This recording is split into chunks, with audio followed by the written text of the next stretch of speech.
All right, everyone, welcome to this morning's webinar. If you can address yourself to the main slide, we're going to have you prepare a few things, and we're going to start in about 3 minutes.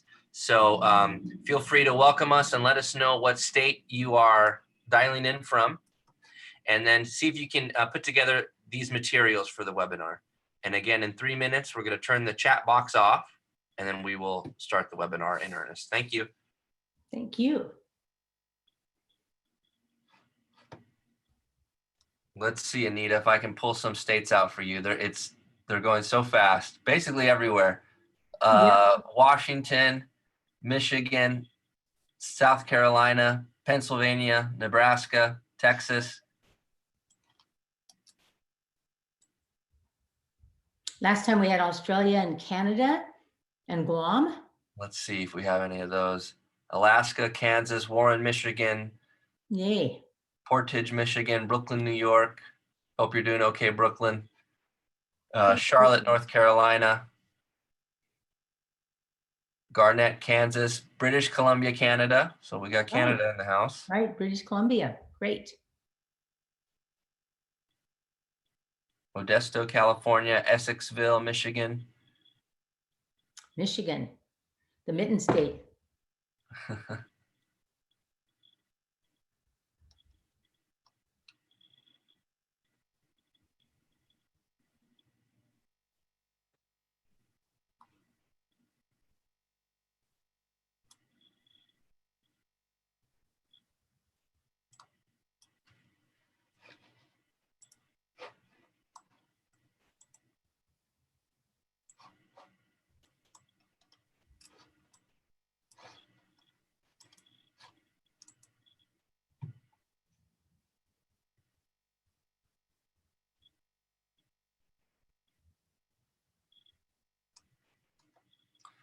All righty, 1 more minute left, folks. If you can gather these materials for the webinar and let us know what state you're calling from or viewing from, actually.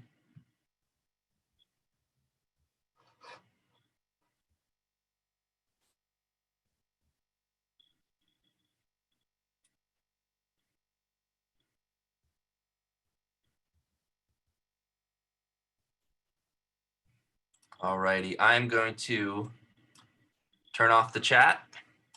Hello, everyone. I'm Nick Roy with Safe and Civil Schools, and welcome to today's webinar as part of the Explicit Instruction Online series, The Magic is in the Instruction, Part 2, presented by Anita Archer. I'm going to hand it over to Anita in just a moment, but first I wanted to overview some of the collaborative tools we will be using in today's webinar. So if you look under the main slide window, you will see various icons for chat, Q&A, and later you'll see one for polling. Throughout the webinar, we will turn to these tools to get some audience feedback. They're very basic to use. Just click on the icon, they pop up, and you can type in your message there. To clarify further, if you have a content question for Anita that you hope she can address in today's webinar, please put it in the Q&A section, and then we're gonna hopefully answer them at the end. As for chat, as you saw, we're gonna turn those on and off as the webinar goes on, and we hope to use that for audience discussion and feedback. Same will go for polling. When we turn it on, you'll see it, and then it'll go away. So in addition to myself, Jackie Hefner from Safe and Civil Schools is also here with us, and she's going to help Anita and I moderate questions in the chat box. We're going to do our best to address everything, but please understand there's a lot of folks on. Finally, if you have to leave at any point, know that we are recording the webinar, and we will send it out once it ends. So with that, I'll turn it over to Anita. Thanks so much, Nick, and welcome to all of you. You know, it's just 2 days since I had Friday the joy of working with you, and you gave me many comments. In fact, we printed them all up, which I read this weekend, and I learned so much about what's happening in our country. So one of the things I did this weekend is talk to some people who do online all the time, and mostly for secondary kids. And I said to them, is there anything you would suggest? And they said, yes, Don't start your meeting with socialization in your meeting where you give them plenty of time to socialize and answer questions. So I thought that was such a good idea, because once the students start socializing, then that's what they would continue. So what a wise teachers, all three of them said the same thing. Do it at the end, give them 5 minutes at least. So that's what we're going to do with you today. So this is a follow-up of what we did before, because the instruction really is the magic. It isn't the technology. It is the quality of us bringing all we know about instruction to play. And last time we talked about teaching strategies as well as teaching vocabulary. And we're going to particularly focus this time on teaching facts and knowledge, but also content area reading. Because when I polled people earlier before we did these and asked, what are some of the things that you're going to do? The most common answer was, we are going to read a short passage, whether it be in second grade or in high school chemistry or in health, and the students are then going to respond to it. So we're going to look at how we would do both of those things. And I just hope that this will continue to teach me. I learned a lot by listening to all of your comments, but also to really inform what you do in terms of remote learning. And you know, it's a useful thing for us to master right now, but we never really know what the future might hold, where we have to use this knowledge again. And I'm hoping that almost all of our school districts are making up plans, just, oh, what if this happens again? What do we need to do? And get totally prepared. So this is in concert with a book that I wrote with Charles Hughes at Penn State, and on explicit instruction, but the big ideas from research and how is applicable to virtual learning. And so this was a lovely weekend. And so I just wanted you to know what I did. And then during the chat part, I want to know what you did. This is a swing in my backyard. And I spent a good deal because we had a gorgeous, gorgeous days. So I could totally physically distance myself from everyone and just swing, and had a wonderful time watching my crows. I wonder what's happening in that big nest. So now, as you gave me feedback last time, basically you talked about 3 ways that you are delivering instructional services. And one is to give independent practice to students of what you've already taught, so that they could continue to review it and maintain that information, basically using the concept of spaced practice. You taught it, you practiced it, and now you're giving them spaced practice, which has good results in terms of increasing the retention of information. Number 2, many of you are doing short videos or from 15 minutes to a half hour that students could then go and listen to on their own schedule. This was so wise of you. And Sandra was one of the person who's in her comments said, the reason we are doing recorded remote lessons rather than live is because they often have one device in their home, and they have 4 children and parents that are also working at home. So the students could not always check in and do it at our scheduled live time. So we recorded it so that there would be more self-paced completion of those lessons. And also they could, if they were recorded, they could listen to them again.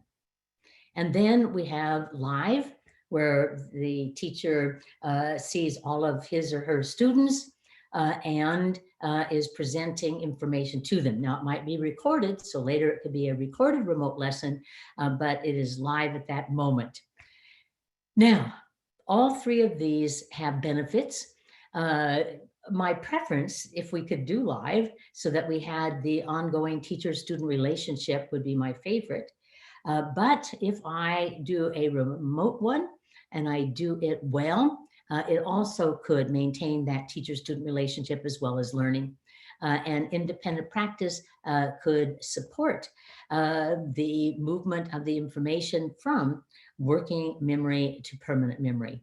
But I want, again, to get an idea of their approaches. So we're going to use a poll. Nick, can you help us out how we're going to do this? I sure can. Everyone should Great. now see the poll. Beautiful. And I see numbers coming in, Anita, and I will let you know. Can you see them?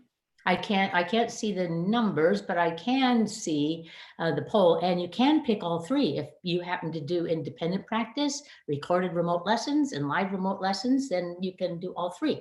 We just want to get an idea of what is occurring in your life as a teacher or as an educator. And I see still submissions coming in, and I will end the poll and broadcast it to everyone when I see those numbers slow down. Okay, great. So what we're going to look at today, we'll use the time for a little bit of a preview. I hadn't really intended to talk about independent practice, but I had just been working on a white paper about homework, which is independent practice. So we're going to spend a little time on that. And then we are going to look at either a recorded lesson or a live lesson in which there is a centerpiece of a passage that the students would read. And so, well, there it is. So 59% of you said we're doing independent work. 53% said we're doing recorded remote lessons, and only 38 said we're doing it live. All right. We better be geared up for all three of these. Thank you so much, Nick. That really helped me out. So let's just go back over the big ideas. And one of the requests was that you would get some citations so you could follow up on some of these. And one that many of you said was really compelling is just the idea that good instruction is good instruction. What you did in third grade that heightened students' learning is what a teacher did in middle school to heighten students' learning, which is what they did in high school so students would learn there. That truly good instruction is good instruction. And again, we're going to focus on learning and the instruction or pedagogy, not on the technology. Now we have to consider the technology, but I think we are over concerned about the technology and forgetting the purpose is learning and using everything we know about good instruction. And a number of you said that what was most memorable was just the idea that if I'm going to do, let's say, remote lessons, and I'm going to do lesson 1 and lesson 2 and lesson 3 and lesson 4, that the same structure would be useful across for them. And you know, one person asked the question, well, won't that be boring? It is not boring at all to know what's going to happen and being more confident in knowing what it is. And it can be quite a simple structure, but we convey it to the students so that they know this is what we are going to be doing in these lessons. And what would happen within that content is what is going to capture them as they experience success. Well, this is one of my favorite ones. And unfortunately, when I said Daniel Willingham, many of you wrote back and say, Willingham who? Well, Daniel Willingham is a cognitive scientist, but in his book, let's see, I think I have it right here. He's written a number of books, but this one was one of my favorites. Why Don't Students Like School? And that was where he summarized the information from cognitive science on what we think about is what we learn. So we have to remove distractions so that we can hone in and focus on it. And so we all know that in our personal lives, as well as in our instructional lives, that we need to get the kids focused if they're going to learn it. A great read. And there were some other books that took that research and applied it. Barton's book on maths, it's a British book, so it's not math, but maths, also uses this concept about what you think about is what you learn. And I also recommend a book that came out a year ago on cognitive science, and it also looks at that as well as our next big idea. And that is that success brings about achievement and motivation. That I do something and I am successful, thus I am more motivated to give it effort, to continue that exploration, and to thus learn more, versus having to have some cute motivational item first. We can get right into learning critical content. We might start with a question such as, we're going to be reading about, today the article we're going to read is one I taught. We're going to read an article, a short story actually, about the Lakota tribe of North Dakota. And I'm really interested in what were some of their traditions in the early 1800s when the story occurs. Now that I'm already interested in it. So, but then we're going to read it with some success, which will increase our engagement, our effort, and lead to more motivation. So those are big ideas. And Angie said it in different words. She said, success leads to success. Yes. And it's the wisdom of teaching to be certain that students are successful. So appreciate all of your comments. And again, this is the biggest idea I can give you. Let us focus on what we're about. We are about learning and more learning. And everybody say it with me, and more learning and more learning and more learning and more learning.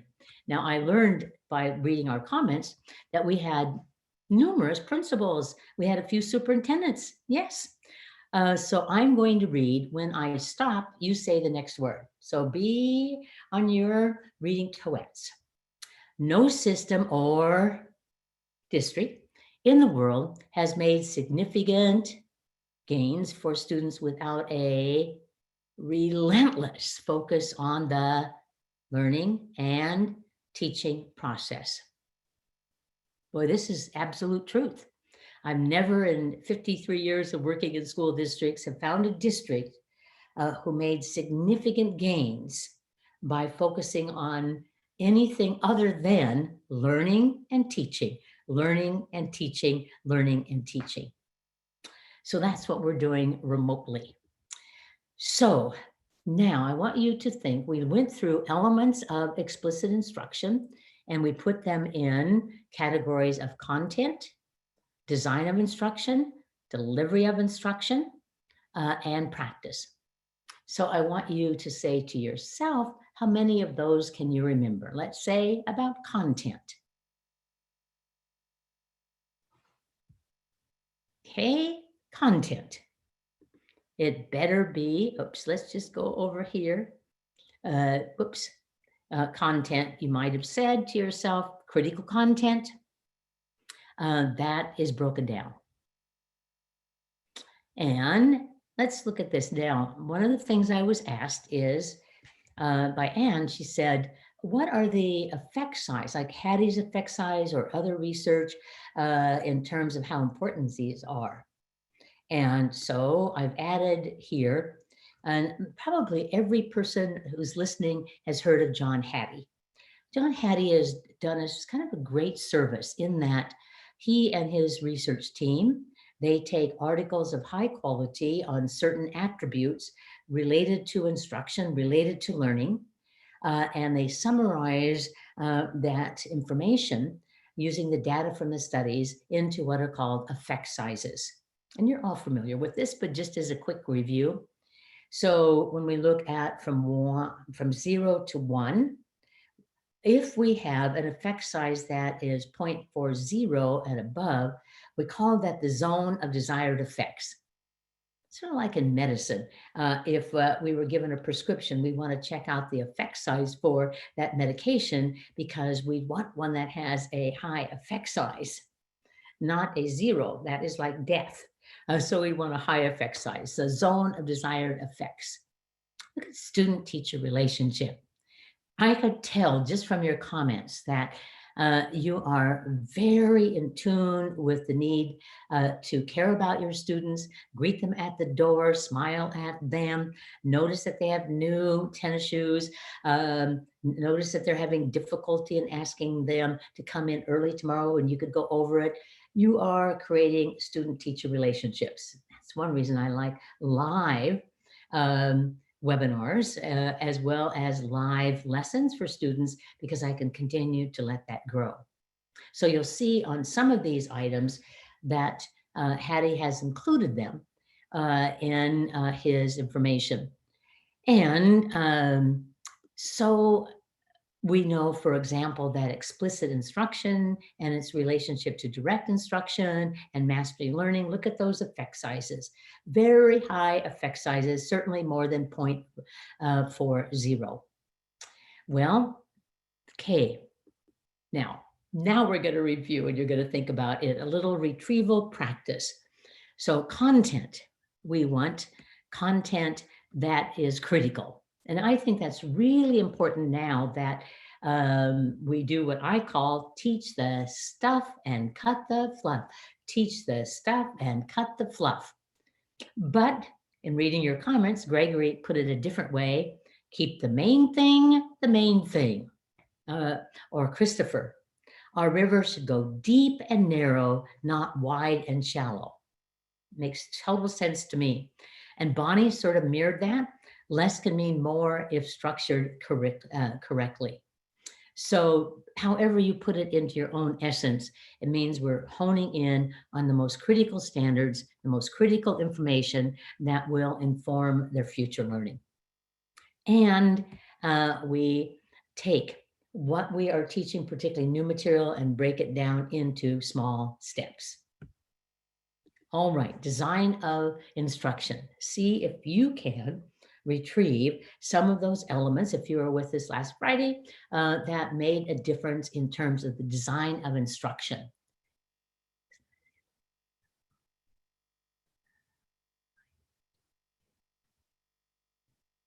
Okay, so our lessons are organized and focused, whether it is live in our schools or live remotely.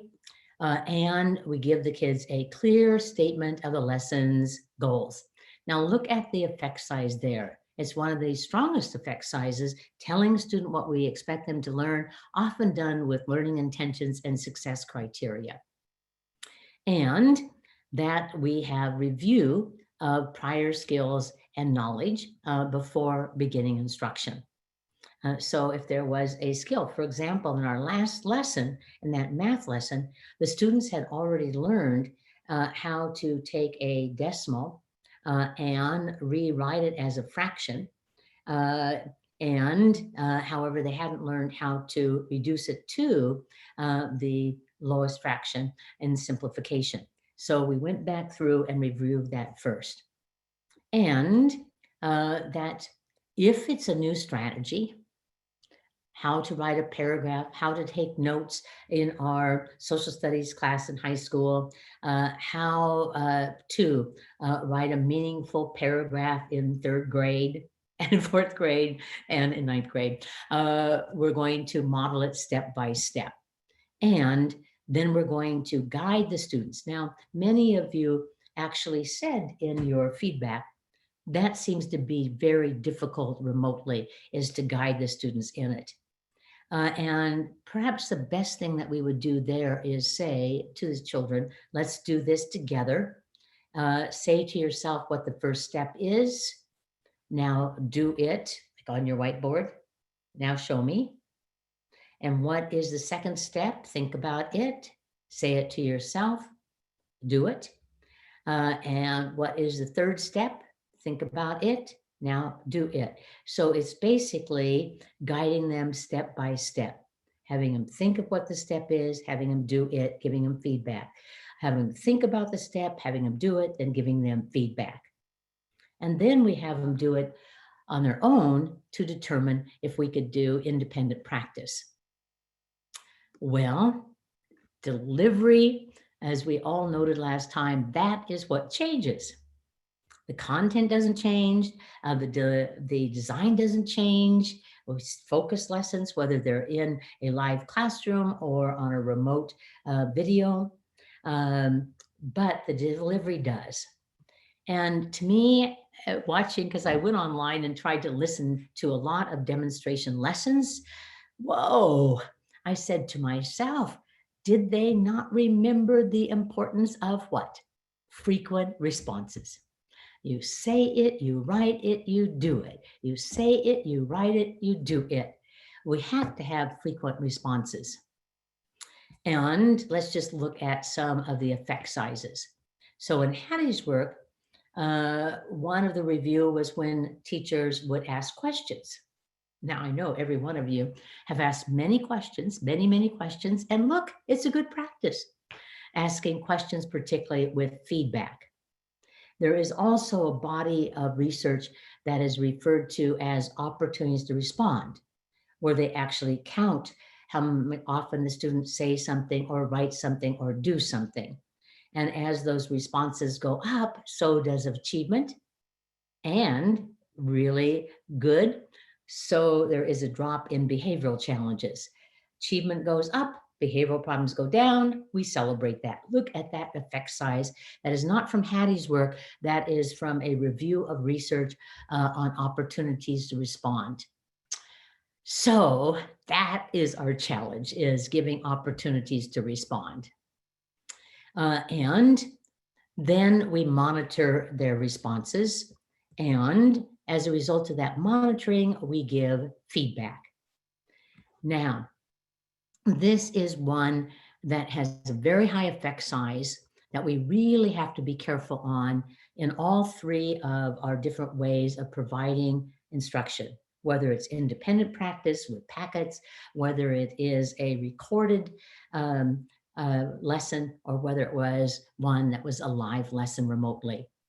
Feedback, feedback, feedback. We get a response, we monitor, we get feedback. We get a response, we monitor, we get feedback. And then what we're going to be adding today is the brisk pace.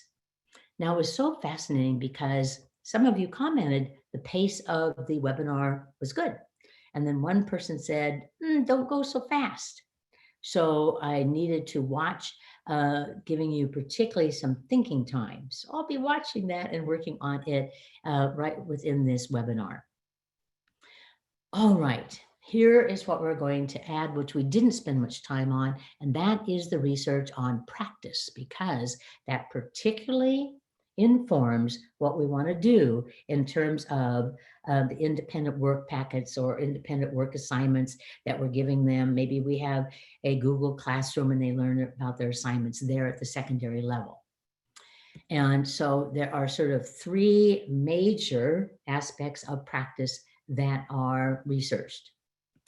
And one of them, and provides judicious practice. That means enough practice that you can move it from your working memory to permanent memory, because it is in permanent memory that we've had learning. So we have to have that movement.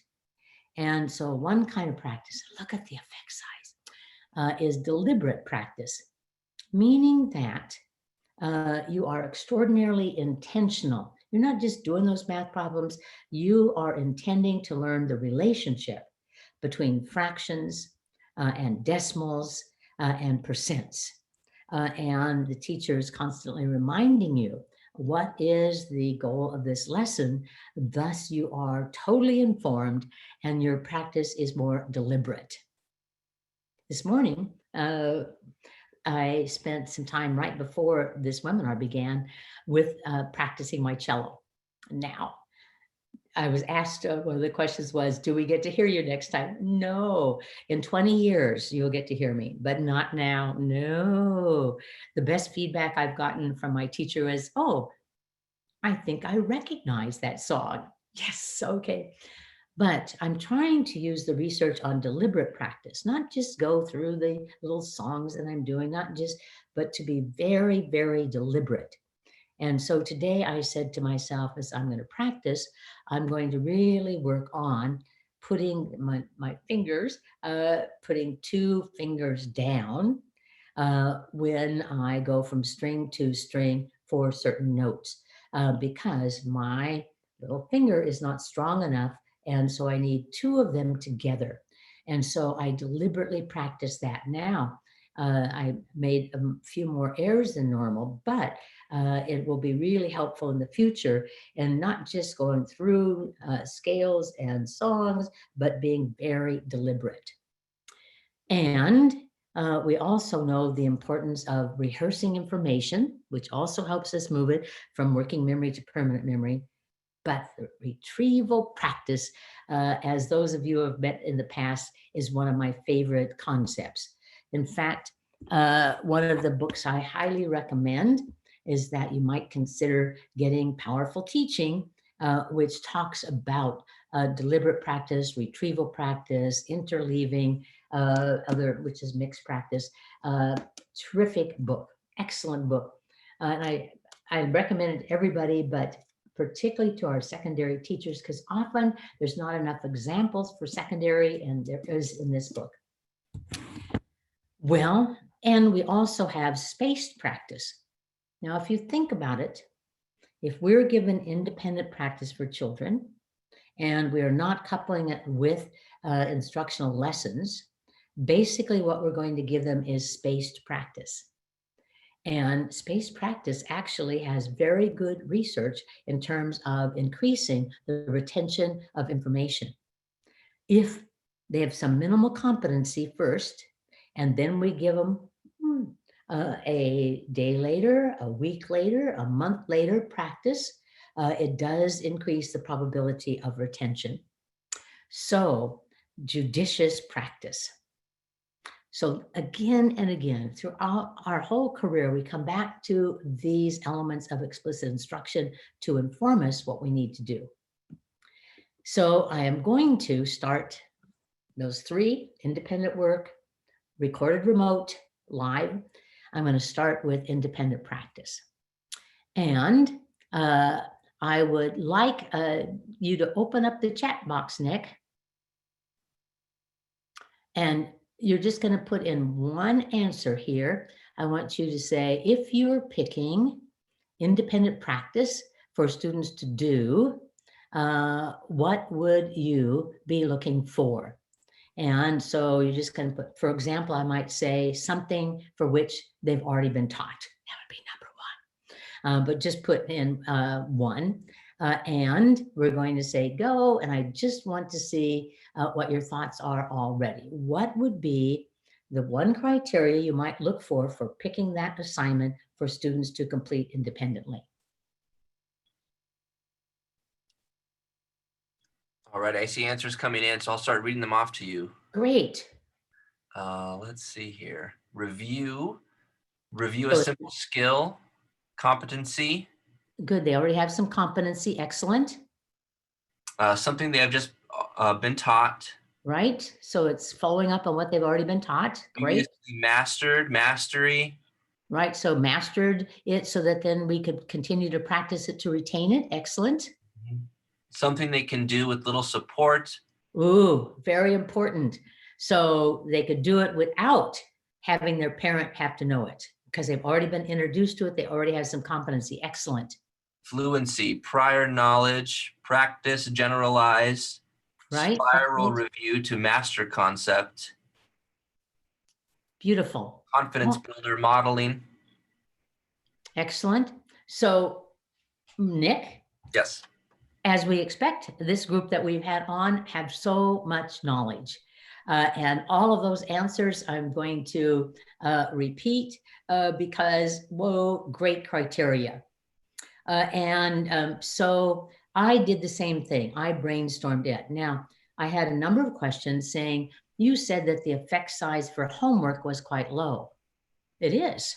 Look at Hattie's effect size, below 0.40 in terms of the zone of desired effect.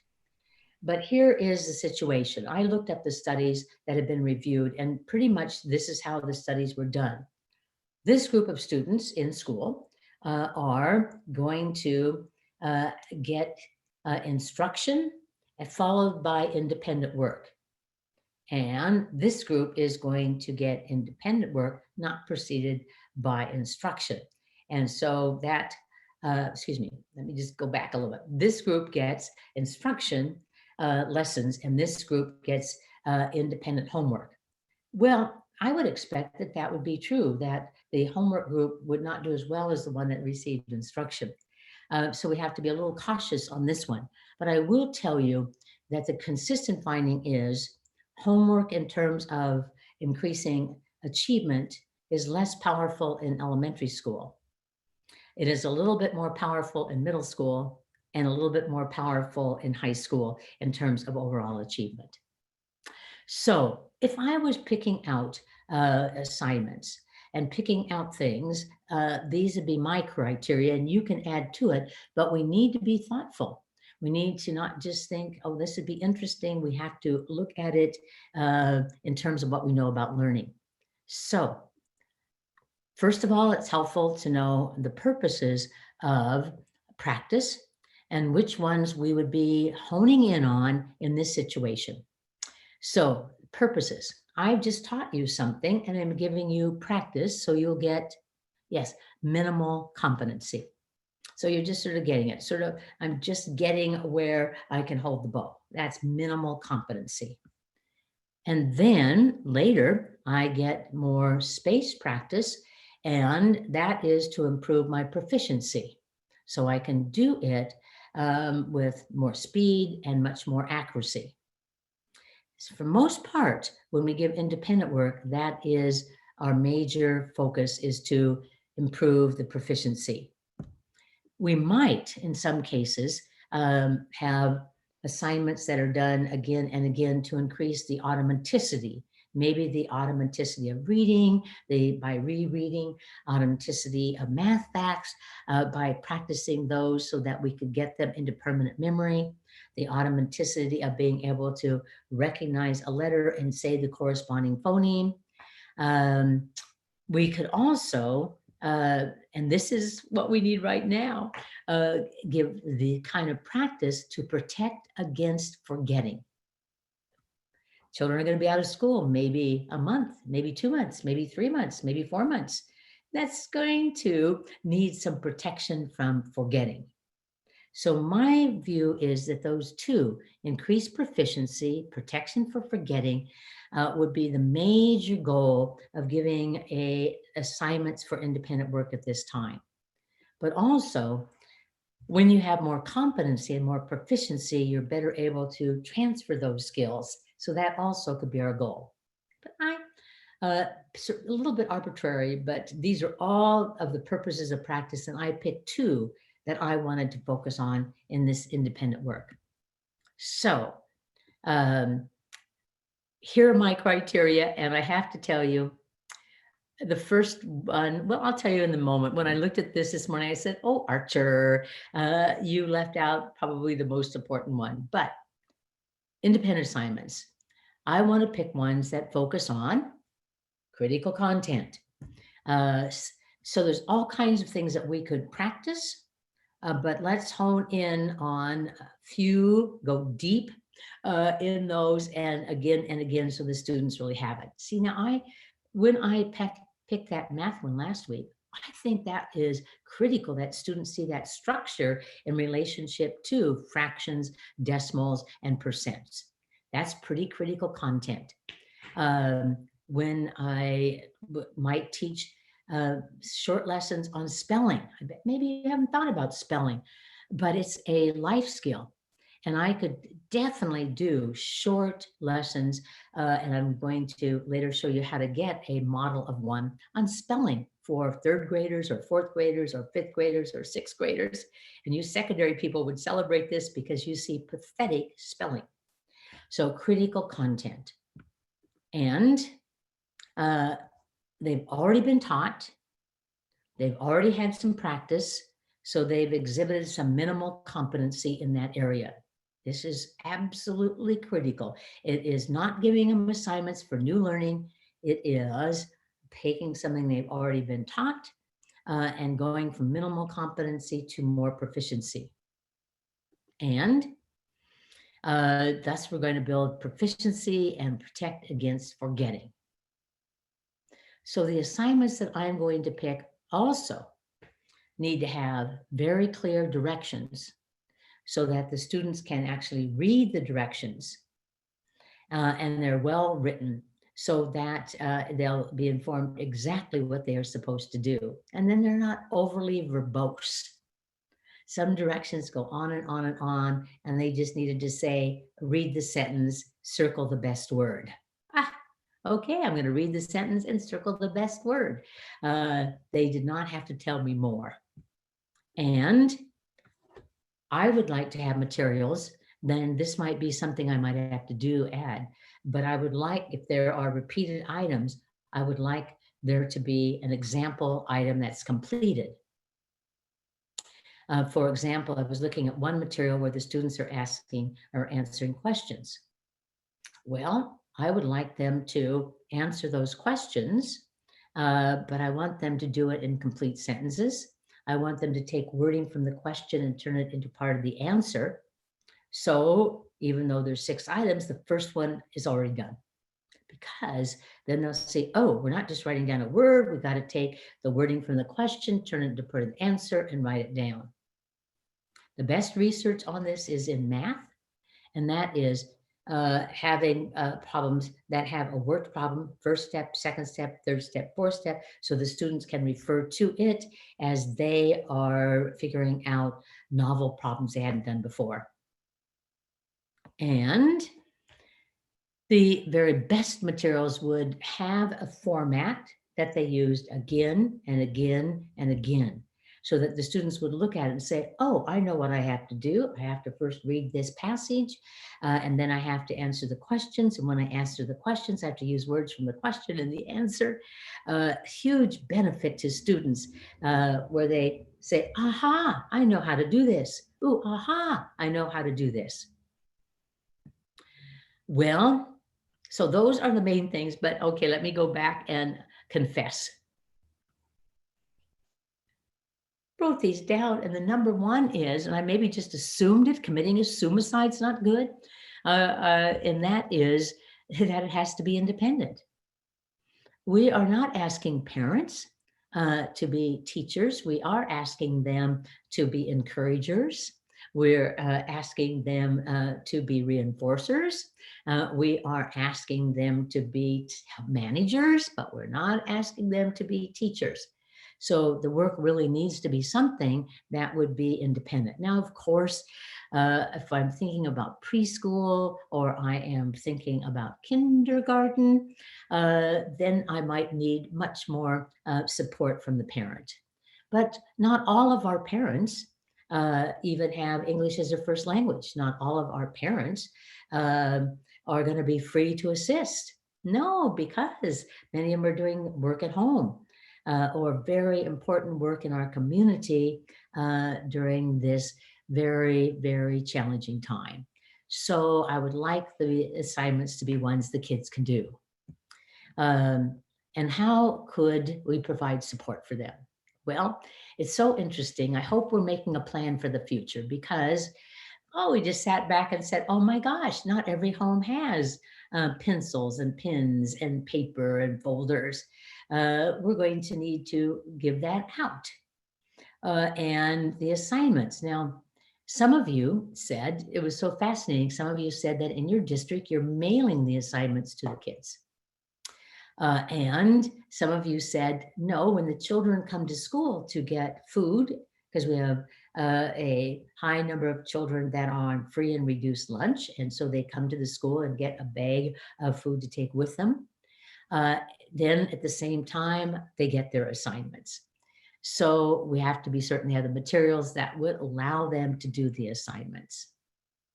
And now I want you to put stars on this one. They have to receive the answers to all of the work they are doing. Because practice where you don't have feedback leads to practicing errors. And we don't want students to practice errors. We want them to do an assignment, and then some schools are making the handout of these are the assignments and here's the feedback. And when the kids finish an assignment, they go to a parent and get the feedback and check it and then correct all of their errors. That is where we'd really have learning. We don't want just busy work just to occupy their time, we want to be certain that we've set them up for optimal learning. Now, I know that many of you, this is not one you've considered, you know it, but you were in a rush to be able to support your students with assignments, but they have got to have the feedback. And one reason that you're giving them independent work is because not all of them have access to computers and lessons. And so it's going to have to be in there. So the parent might take it and the child comes and said, I just finished this. Can I check mine? And so they sit down and they check it. This one is correct. This one's correct. This one is wrong. I've got to redo that one. This is correct. This is correct. Oh, I could have added that. I'm going to redo that one. This is where learning takes place. So this is, to me, an absolute necessity, is figuring out a way to give them feedback in written form. And since they don't have access in terms of equity to computers, it probably has to be in written form, like the assignments. You know, one of the things that I think is critical is having always high expectations for students. I've had some parents get this message from the school district is, oh, this is just to keep them busy, but they don't really have to do it. We're not going to hold them accountable at all. If it's important for us to prepare it, it's important for them to do it. If it's important enough for us to prepare it, it's important enough for them to do it. It's their job. The student's job is learning. And so I would have high expectations that they would do it. They would do an assignment, they would check it with the feedback, they'd correct it. They'd do an assignment, they'd correct it with the feedback, they would fix it up. That would be my expectation, because to learn requires that the student be actively engaged with the content. And that is why we're doing it, so that they would learn. So let us have a little higher expectations for our students. And also a respect for what we are doing. And so we might give the students like a checklist. This is your homework. When you do it, you correct it, you get feedback on it, and you check it off. And you check it off, and you check it off, and you check it off. So one teacher said what she was doing, and this seems so useful because the students don't always have a computer. They do have a phone. And so she said, what I'm having them do is, for that week, they're going to take a picture of their very best assignment and email it to the teacher, thus creating a portfolio of their work. All right. So that then the students really feel that we've checked it off. We have done, this is my best assignment, and I am going to send it to you. So I am held accountable. Well, another thing we have to do is communicate to the parents. Boy, districts have done such a good job. When I talk to my nieces and my nephews with children, they're telling me, yes, I talked to that teacher. I got a letter from the teacher. I got a letter from the district. This is what their policy is. Yes, good job. And here's the things that I would want to communicate. Give them an idea while we're doing independent work to maintain what the students have learned, to have practice that takes it to a higher level of proficiency. And that the student is expected to complete the work, do an assignment, check it off your checklist, and mail one to the teachers if possible. But this one's clear. What are you supposed to do as a parent? Well, I would suggest as a parent that you don't sit with your child unless they're really young, like pre-K or K, but rather you have them check in with you when they complete it so that they could get the feedback and check it. Some students might need even more support, but we're not having the teachers have to be teachers. And so many of them will have so much to do, other children to care for, other work to get done. And the feedback procedures. The homework, which was the assignments came, and the answers. You know, some of the best research was done on math. where the students did homework and they did a problem. They were able to check the problem's answer and then rework the problem. Made much more benefit than they did the problems and the teacher graded them and returned them. So we know how powerful immediate feedback can be. The only way we can do it in this case is give them the answers. And you say, well, some kids might just like copy the answers. Oh gosh, at least they cared and did a little bit more.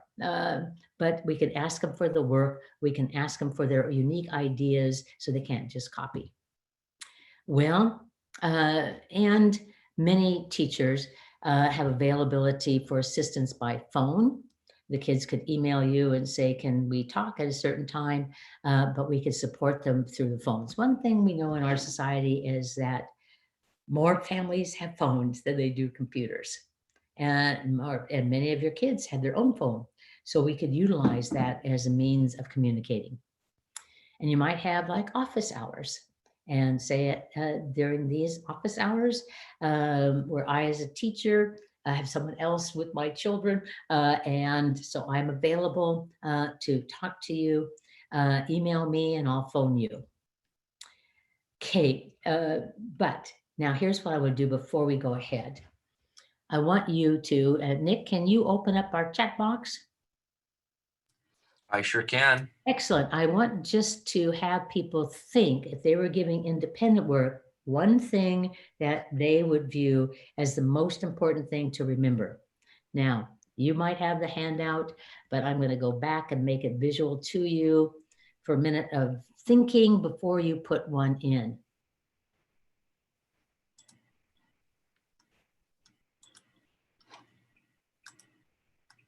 And of course, you could add your own ideas too.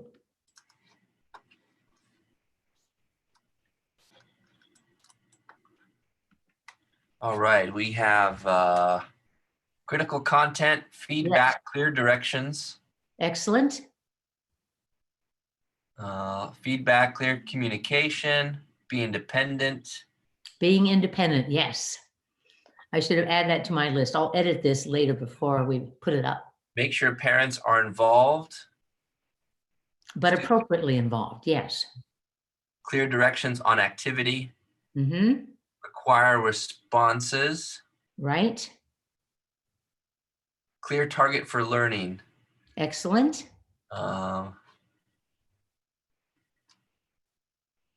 Clear directions. So as those come up, let me just tell you a inquiry by a teacher that I'm working with who happens to be a 6th grade language arts and reading teacher. And she said, we do wonders. And would you look at the practice book to see if it is going to be appropriate and for independent practice? And so I took the criteria that we had here and used it. I asked myself, does it focus on critical content? Which it does. It focuses on the structure of narrative as well as informative text. All of the lessons have concepts that have already been introduced, and the directions are extraordinarily clear, simple, like reread the passage and answer the questions. Okay. Versus so lengthy, verbose directions that you can't pluck out what you had to do. Did it give examples of completed items? Nope. So I told that teacher for each assignment, they're going to have to give one complete idea so that the students will know what your expectations are. Do they have repeated formats? Oh, wow, this is so cool in this material because article and then a response to it, article and response to it, article and response to it, article and response to it, read the passage. And so it was one that met that criteria. So that is exactly what I did with that teacher, is look at the practice to see how useful it would be. Beautiful. Okay, so I just want to share with you one of the people that followed up was a librarian. And she said, oh, don't give out my name or school because I get so many emails. I don't want to have more, but I loved what she was doing. So this librarian said, our children don't have devices at home. And we have packets that we are giving them. And when they come and get food on Monday, they get the packet for that week. And she said, I felt that we had a library. The public library is not open. We have a library that is just standing there. And so she started a campaign called Spread the Books, Not the Virus. Spread the books, not the virus. And what she does is she has bags for the kids who are coming to pick up food. And she's been putting, and this is all her work, but the idea was so cool. 3 books in for the reader and 1 read aloud that could be read to younger siblings.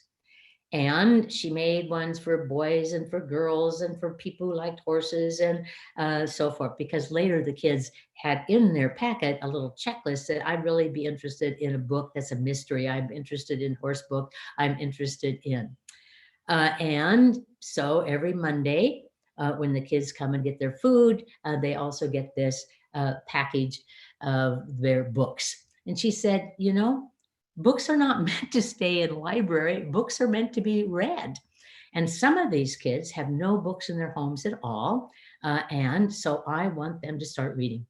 And I just loved the heart that went into this, but also the fact that it reminds me of a time where I was working with uh, uh, agencies that incarcerated juveniles. And the incarcerated juveniles went to school during the day, and at night, after dinner, they were not allowed to like watch television or be on. No, they were actually in cells, and that's when the bookmobile went from cell to cell. What kind of book do you want? What kind of book do you want? We increased their reading performance quite significantly because their only option was like, woo, give me a book. And so it was quite delightful. But this one, spread the books, not the virus, just the creative things that all of us are doing, including librarians, to support all children. All right, so looking at independent work, now we're going to go to recorded remote lessons or live remote lessons. And so I better pick up my pace a bit here so we can do this. But we used this structure last Friday. Let's just do a quick review of it. At the beginning of a lesson, I get their attention. I go back and do some review. I have a little preview. And then in the body of the lesson, when I'm teaching how to do something, a skill or strategy, the steps were I do it, we do it, you do it. And then we talked about how important a closing was, where we went back over critical content, introduced what we would do in our next remote lesson, and might assign independent work. An excellent, and many of you said, I'm going to use this structure. This is a perfect structure for my classroom, but it's also an excellent structure for my remote lessons. Now we're going to add to it a parallel, and that is a lesson where you are going to read in language arts, or you're going to read a short passage in science, or you're going to read a short passage in social studies. Any of those content areas, from narrative to informational, where we learn informational on world knowledge or science or social studies or health articles. And how would we structure that in a remote lesson? So we just need a slight alteration in the opening, body, and closing. But first, a little research on comprehension. You know, we've spent so much time trying to find like the magic strategy that would make it so kids could comprehend what they were reading. But we actually know that when we look at comprehension, the student is going to be much more likely to comprehend if they can read the words accurately and fluently. If you can't read the words, you're not going to be able to comprehend. And that you have to understand the meanings of the words. And you have to have the adequate background knowledge that would give you access to what you're reading. And then when you read, you have to focus in and hone in on the critical content. If you can read the words, you know the meaning of the words, you have adequate background knowledge, and you're focused on critical content, there's high probability that you will comprehend what you're reading. If you can't read the words and you don't know the meaning and you don't have background knowledge and you're not focused, you are certainly reducing the possibility of comprehension. This is really important because it tells us what we have to do. If I want you to be able to understand this passage, you better be able to read the words, know the meaning of the words, have background knowledge, and have attention. So, one of the things that a number of you commented on is that if I was doing remote lessons with my children and they were supposed to be reading a passage, there's a high probability I have some children who would not be able to read it accurately and fluently. And one of you was a director of a large program, and you said that was my concern, is how are we going to scaffold for the struggling readers? Well, that is something to consider whether they're doing online or whether they're doing it in your classroom. And probably we should consider doing some pre-teaching. Pre-teaching is so much more powerful than reteaching. It sets you up for being more successful, sets you up for being a part of a whole group instruction. So this is what I would do. I would actually record the passage. I would read it and record it. So I could make a file that students then could listen to. And I would direct them to access the recording. I can even send it to them in an email. And they're going to do this. They're first going to follow along because I'm going to have it on the screen as I read it at a moderate rate. Okay, you New York teachers that I often work with, slow down a little bit, a moderate rate, something like this. Student follows along by tracking the words as the teacher reads at a moderate rate. Not, student follows along by tracking the words as the teacher reads it at a moderate rate. No. Okay, so they're going to track it, and then they're going to then go back and listen again, and they're going to this time read it with the teacher. And then they're going to read it one more time. And this time they could read it silently, or they could read it to a guest, a parent, a guardian, a caretaker, an older sibling. You know, I know this is extra work for the teacher, but it is scaffolding that's needed. And it would be so useful if we did this, not just for remote learners, but for the children in our own classrooms so that they have already had some practice of reading it. Not only that, when we ask questions, they're going to be able to participate, maybe volunteer some answers, and that is going to give them that added success.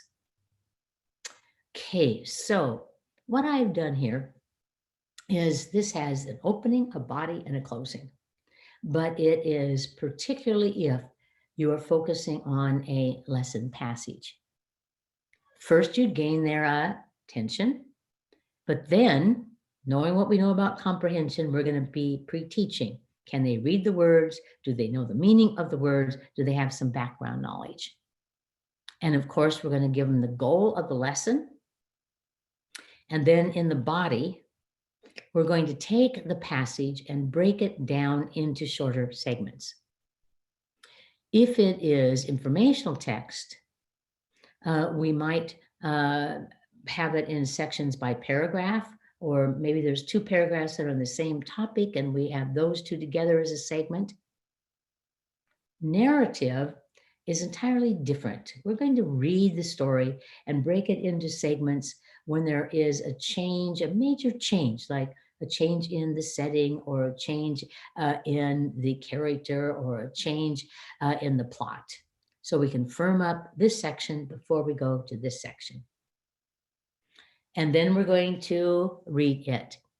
And just thinking about all the classes that I've gone in and the range of reading in it, even though we have done some pre-teaching, I would have the students either listen to me read a segment or read it with me or read it using closed reading. I read, stop, and you say the next word. And then I would have them reread that segment silently so that they could then hone in terms of comprehension. And then I'm going to ask some questions to firm that up. Questions for which the answer is dependent on the task, the actual text, and are content focused. What to do in the closure? One of the highest effect sizes is in summarizing what you have done. So something that would help them summarize. And then we'll tell them what we're going to do at our next lesson, and we may give independent work on it. So this is same structure, opening, body, and closure, but a little different because of passage reading. So I chose to use a elementary lesson because last time we used a secondary lesson, but also I'm going to tell you on Friday, on the 10th, we're going to post 3 additional model lessons, and one of them is a secondary passage, short passage in science. And so this case, I'm using a lesson that I taught for 3rd or 4th graders in terms of a narrative. And it's going to have active participation. And the list of all of our possibilities, you'll see how they might be used. All right. So here is the demonstration lesson, and it's live. And so you're going to be participating just like your students. You're going to say the answers. You're going to read. You are going to use your response card when I say put up yes and no, and you're going to point to the answer or put up A, B, C, D. And we might have just 2 choices, A or B. Put your finger on the answer and show me.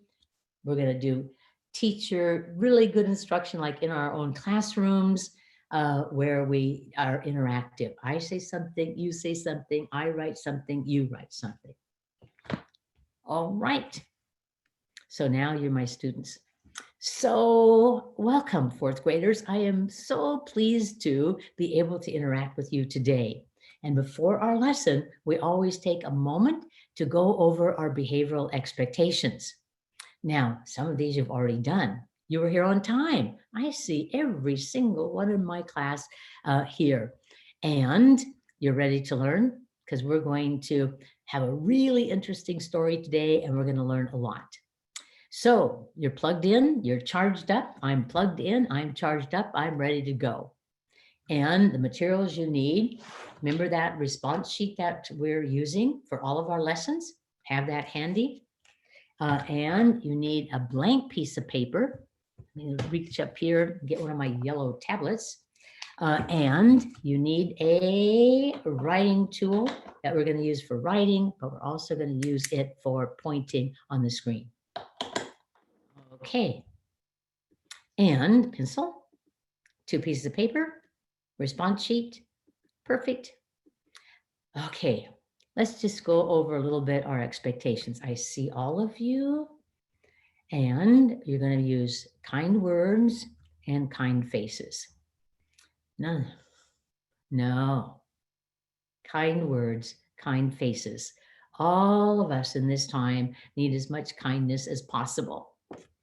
And your video should be on the entire lesson, so you will not miss a beat of what I am doing.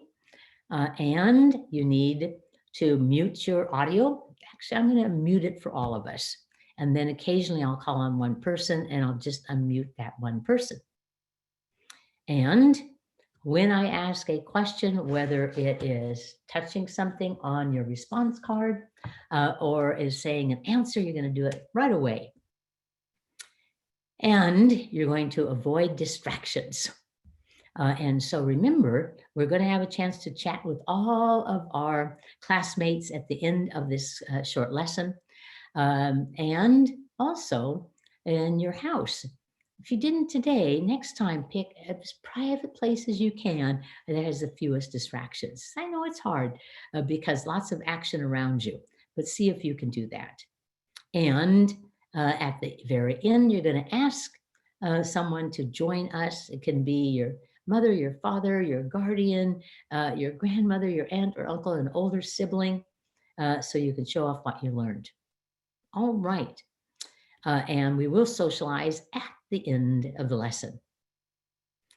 So, teacher talk. So these are the things that we would have in the beginning of the lesson. And particularly the pre-teaching of how to read the words, the meaning of the words, and background knowledge. In fact, sometimes you might end up having one preparatory lesson, and then the next lesson would be reading the passage. Okay. All right, back to being my students. So pretending that you have your very sweetest face on, and I can see you. Or if it is a pre-recorded, then the students are also going to be attending. So the first thing is we're going to read a story called Little Bear Lost. And this is a narrative story.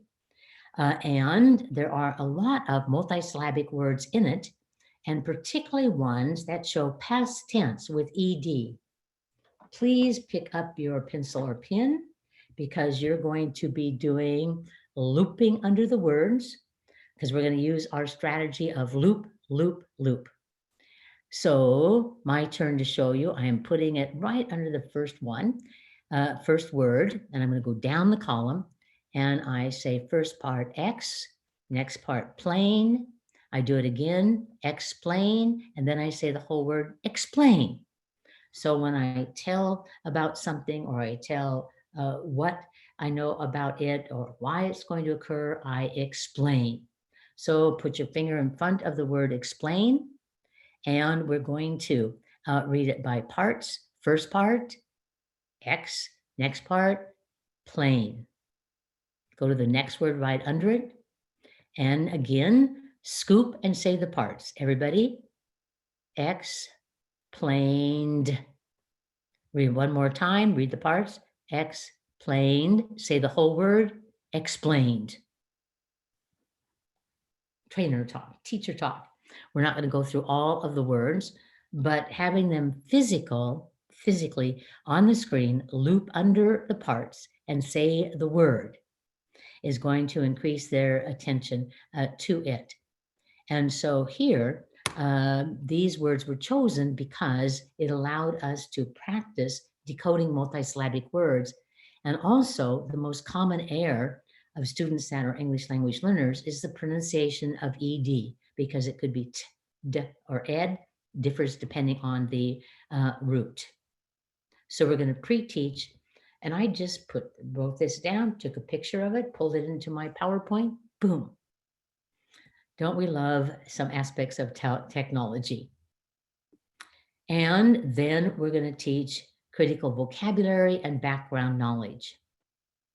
So you're going to be my students, and so be certain that you are responding. Now, I would have if I was doing it live, I would have the audio off as it is here, but I'd be looking at the students to see their mouths moving. And I would tell them the only way I could tell if you're participating is if I see your mouth moving when we say answers. All right, be my students. And this is the same instructional routine we talked about before. I'm going to teach a vocabulary word. I'm going to introduce the pronunciation, then introduce the word's meaning, illustrate with some examples, and check for understanding. So students, one of the critical words that we need for this passage is the word pester.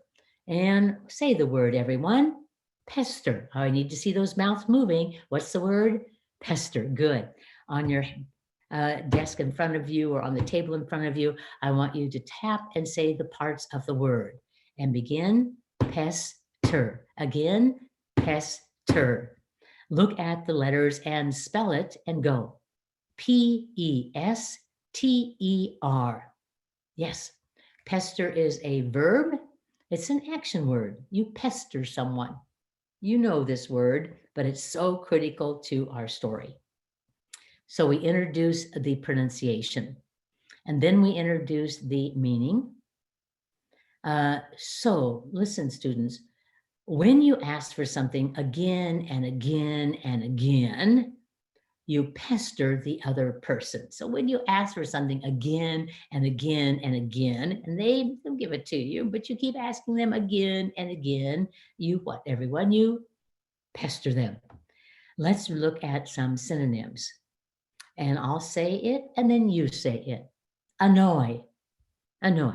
Nag, nag. Oops, some of you, I don't see your lips moving.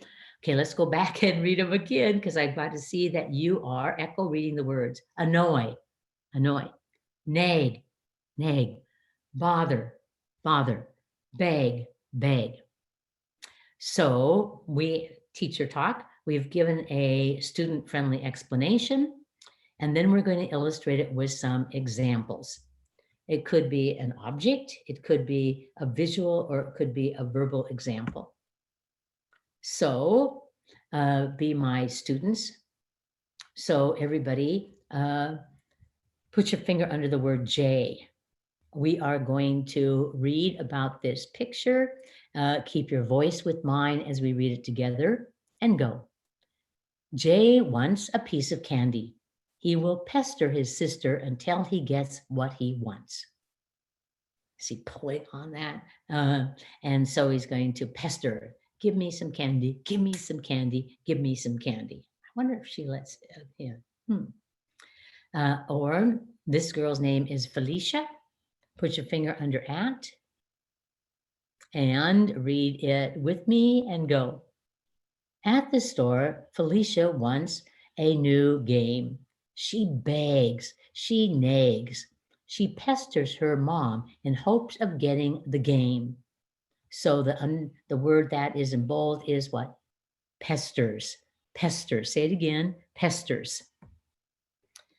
All right. Get your response sheet and hold it up. And you're going to either touch yes or no when I say show me. So get it? Then I'll say show me and you hold it up. So if you ask for something once, do you pester?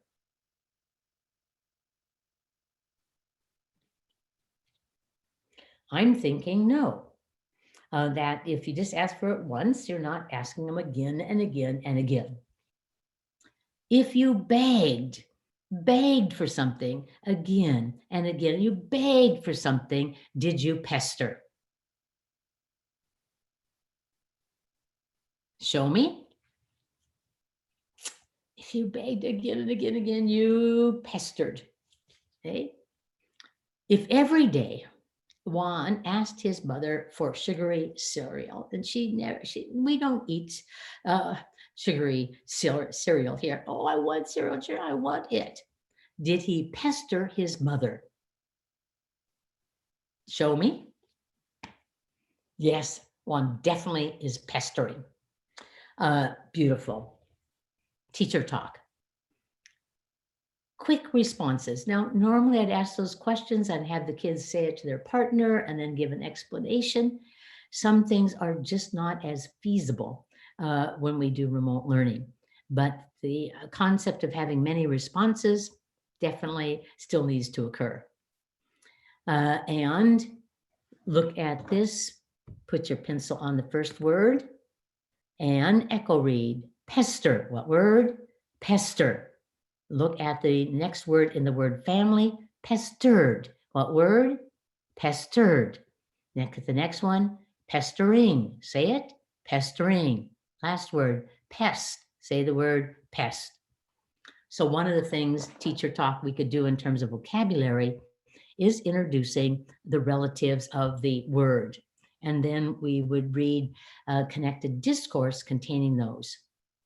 So here I just introduced the critical word, because in this story, Blue Cloud pesters her mother, wants to take and hold the baby, carry the baby, but the baby's too heavy. And so the mother's reluctant. She wants to keep the baby safe. So it is a key word to understanding this story.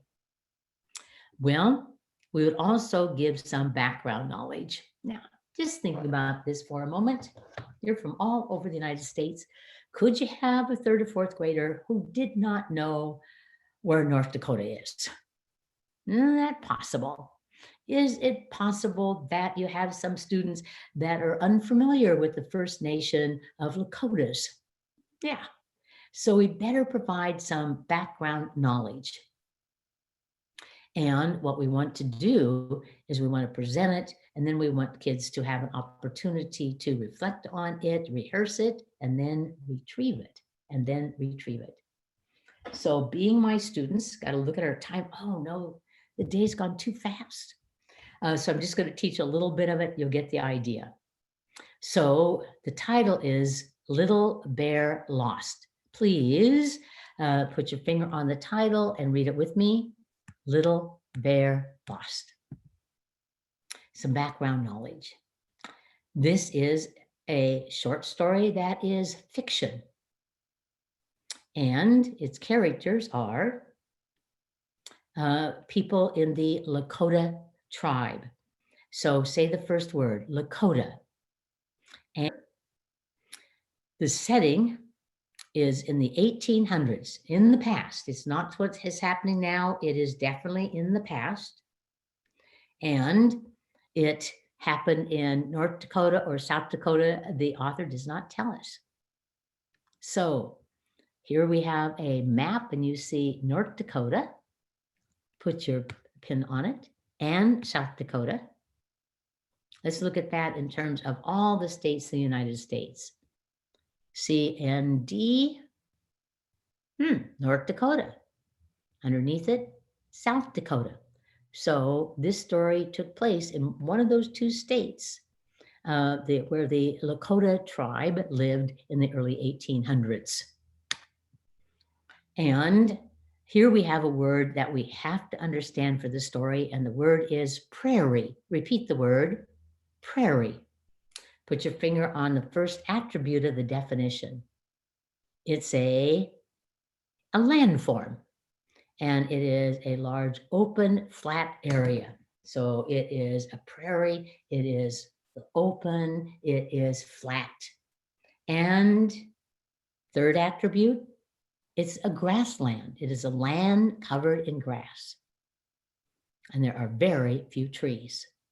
So when we look at this picture, it is a large open area that's flat.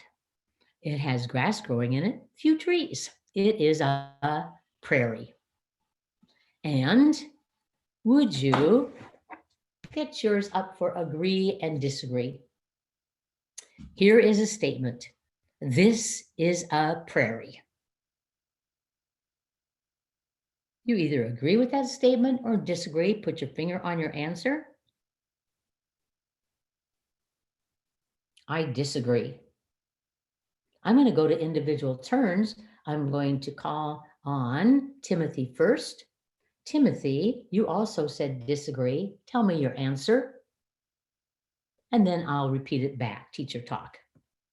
So we are going to use the response sheet. You see how useful this is to get the kids involved in a very simple manner. And we are going to look, is this a prairie? Yes, it is, because it is a large open space that is covered with grass and few trees. And then I'm just going to tell you about this rather than teaching it to you. We would learn that they are nomadic and that they hunt for buffalo, and they are hunting there, and they use the meat for food and the buffalo skins for clothing. And they have horses, and they're important because they allow them to get to where the buffalo are. So, and then we firm it up and hold up true and false. In the past, the Lakotas moved from place to place. Is that true or false? Right, because they were nomadic. So they followed the buffalo, which they needed to hunt for both food and to use the skins for clothing. And so they moved from place to place. The primary reason the Lakotas moved from place to place was to capture horses. True or false? False. No, they did not move to place to capture horses, but rather to follow the buffalo that they were hunting. They were on their horses as they moved place to place. So you've seen how we could utilize this. Takes a little bit of thoughtfulness, but it really helps to firm up the information. And at this point, I finished up giving the background knowledge, and I would use a powerful teaching, simple practice called Just Two, where I'd have the students actually write 2 sentences where they have to tell 2 important things you learned about the Lakota tribes. And I would have them do that into the chat box if we had one. And we do have one, but we're not going to be able to do this, but we'd have them do that.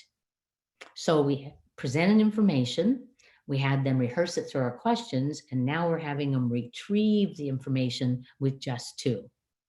But now when we go to read the story, we know already the term Lakota, we know that they're nomadic, that they followed the buffalo, that they lived on a prairie. Oh, we have set kids up much more for comprehension by giving them some more background knowledge. And we could then go over the goal of the lesson, because now we're going to read the passage. And the intention is that you could ask their questions on the content and also summarize the passage. Well, I wish we had more time. Well, we have a few more minutes. Just let me take you through this. And so then we are going to read it. And so I'm going to break it down into segments. I am going to read it to them, or we'll read it together. Then I'm going to have them read segment number 1 on their own. Now, normally I would just ask a question, have them say it to their partner in the classroom, and then call on someone, but I have to do a different way.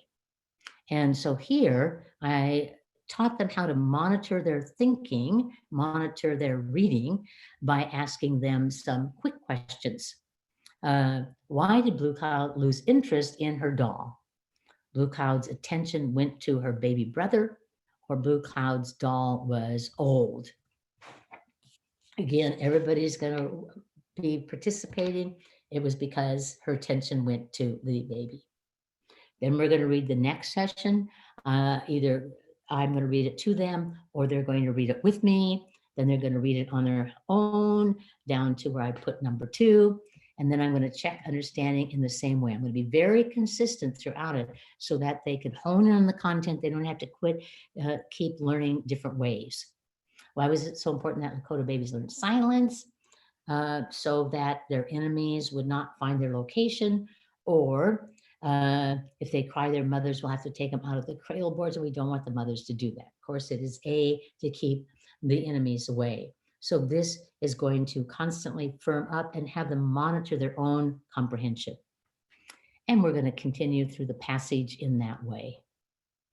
Well, I want to just get to one other possibility. That's the one I would use, but afterwards I might have them answer questions, because this is narrative based on story grammar. Who are the main characters? What is the setting? What's the problem? How did they solve it? What happened in the end? And finally, summarizing. Now, I wish I had gotten here more quickly, but I want to give you a reference that is so helpful, The Writing Revolution. And The Writing Revolution is one of my favorite books. I think I have it on my desk. Nope, it's in the closet, but because it has very short writing of sentences. And this is my very favorite, because, but, so. I use it all the time, all the way through high school, as a way to summarize the content. Blue Cloud lost her baby brother because Blue Cloud lost her baby brother, but Blue Cloud lost her baby brother. So, and so this would be the kind of answer. Now, I don't tell the kids just do this. I've got to model it. I have to, in many subsequent lessons, do it with them until they could do it on their own. But no matter what you teach, if you are third grade and above, very good way to summarize. Well, so now, and I gave you examples from a wonders class, from a social studies class. Another possibility is to do what is called a sentence expansion, and where the students have a short sentence, they have to answer noted questions and then make it an expanded sentence. Okay, we're just going to have to go quickly up here, except I want you to know, many of you said, tell us more about FIST to 5, and so that slide is included for you. Well, we're just reminded that we want to constantly follow what we know about content, critical content, smaller steps, the design, organize and focus lessons, tell them the goal, review critical information, I do it, we do it, you do it, and deliver it with frequent responses, monitor, give them feedback, and have a brisk pace. And now you have two models of an opening, a body, a closing. One with the body with I do it, we do it, you do it, and one with passages. I'm hoping that these will be extraordinarily useful to you. Now, some of you asked me to have specific models. I couldn't fit it into this webinar. So we are going to tape it, and on Friday, you'll get a notification. One is a middle school lesson with informative text. I'm just going to teach it as if you were the students in a remote recorded lesson. One is our K2 teachers. About 12 of you I counted said, well, how could I teach decoding? How could I teach comprehension with read alouds? Okay, so I'm going to do little mini lessons just to model that. And I'm hoping that more kids would get spelling. And so if I was thinking about critical content, I would want some emphasis like 10-minute lessons 2 or 3 times a week on spelling. So I will model that. And so I would like you to take a moment, because we're going to open up the chat box, and you're going to do 2 things. One is you're going to put in what is most useful from today. What could you put into your own practice? And you can also, if you have a question for your fellow educators, you can ask them. But first, let's do at least 3 questions. And Nick, if you have some that people have put in. Or Jackie? Do we have any critical questions? Let's Sorry, see. I was on Bear mute. with me.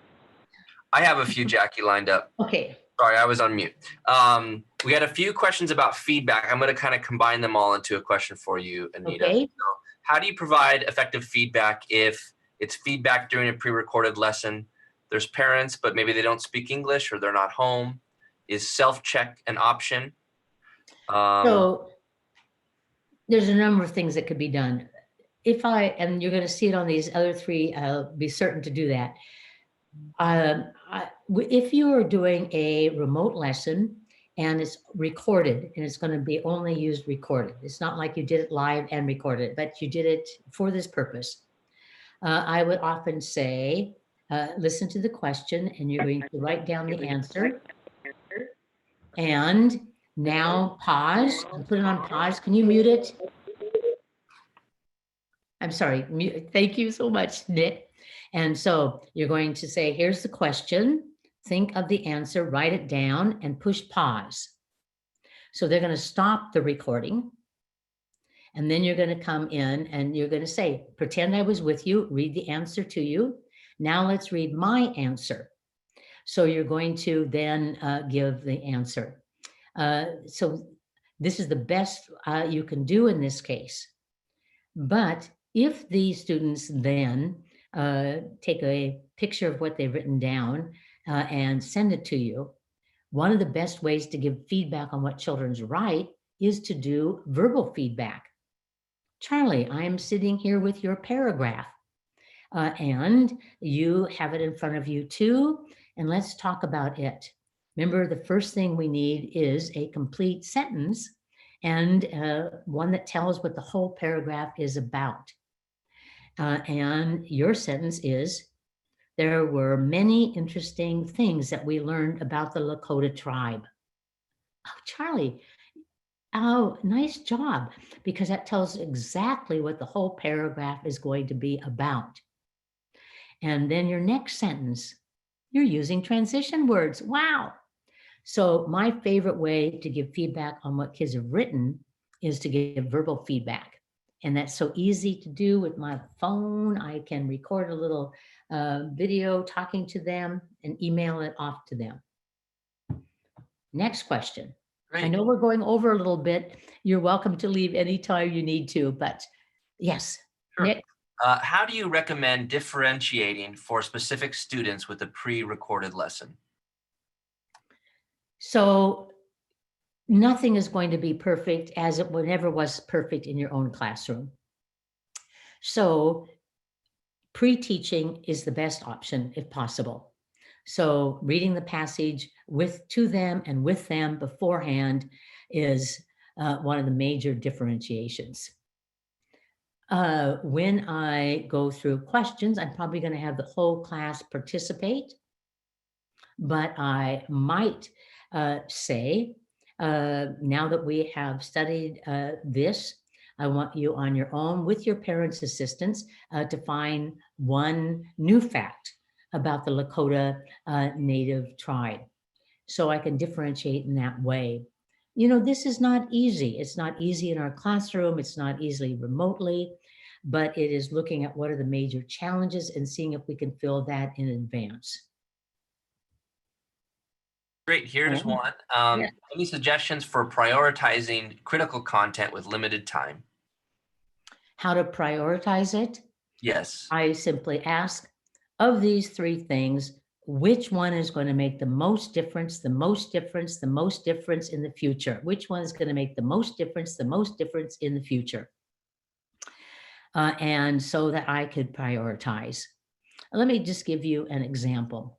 In many states that were based on Common Core, in the language portion of fifth grade, they have a standard that the students are able to utilize a colon and a semicolon, and below it that they spell at grade level. See, I have no problem making a determination. You could get through your whole life never having to use a colon or semicolon, but you cannot get through a day in the life of a scholar student in spelling. And so I'm going to put my time there. And so it is just constantly asking what is going to be most critical to their future performance. Any suggestions on gaining student responses with recorded lessons? I tell them, okay, so you are listening to a lesson that I recorded, but you've got to pretend that you're in my class. When I ask you to say something, I expect you to say it because you'll learn more. When I say touch the screen, I need to have you doing that. When I say think of an answer, now write it down, I need to have you do it. When I say point to the answer, you're going to pretend that I can see everything. This is a major pretend because you have to participate, not just listen, but participate. And parents, occasionally you could just say, I don't see you participating. So it'll make such a difference because our real job here is to ensure that you learn, and you can't learn unless you are saying things, writing things, or doing things. Pretend. Any suggestions on length of lessons?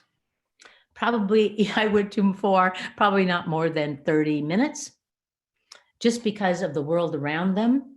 And maybe shorter with certain lessons. But because there is so many different things happening in their lives. And a follow-up to that, how many lessons would you recommend teaching in a day? Totally, that would be very dependent on whether they're elementary, middle school, or high school. So that is such a good question. In fact, I will write that one down and I will put it in the one that we're doing for secondary. I will do a little research on that one.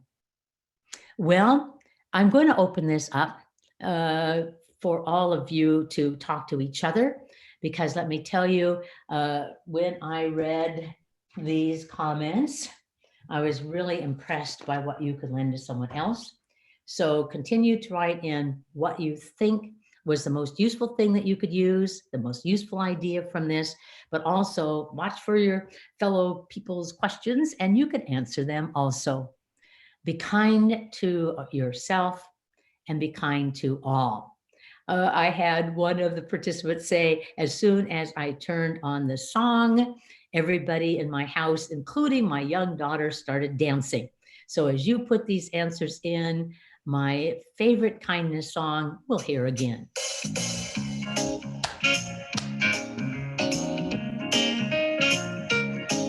Notice these sites, follow them up. Much to my surprise, everyone was playing, having fun. Keep typing, I'll be reading. Taking turns, not a single fight. Only happy times for everyone. Oh, we need kindness, just a little bit of kindness. Let's all do something kind every day. Every day. Yes, we need kindness, just a little bit of human kindness. A little bit of kindness goes a long, long way. When I walked into the classroom and looked around to see kids were helping one another learn,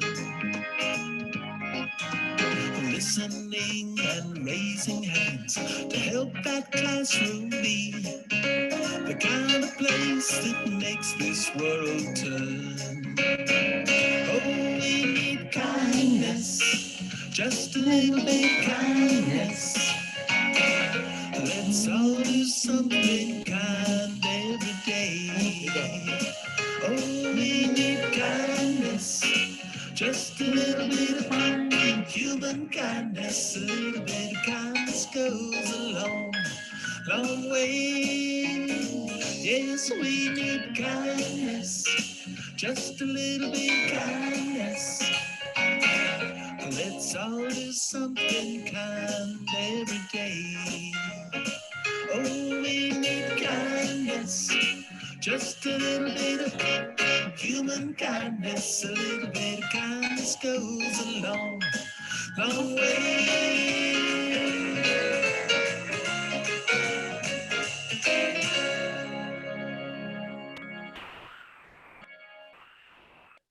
Wonderful. And you see on this slide, which is in your materials also, how you can get all of the webinars that I've done, but also Randy's script and Trisha's excellent one on using champs and the materials that Ben Cora has in terms of explicit instruction and management. It's just a total joy. I am so blessed by your presence, and may you be safe. May you be well, and may we teach children with great compassion and passion, whether it is in person, which I'm looking forward to, or is virtually, which we're getting used to. Blessings.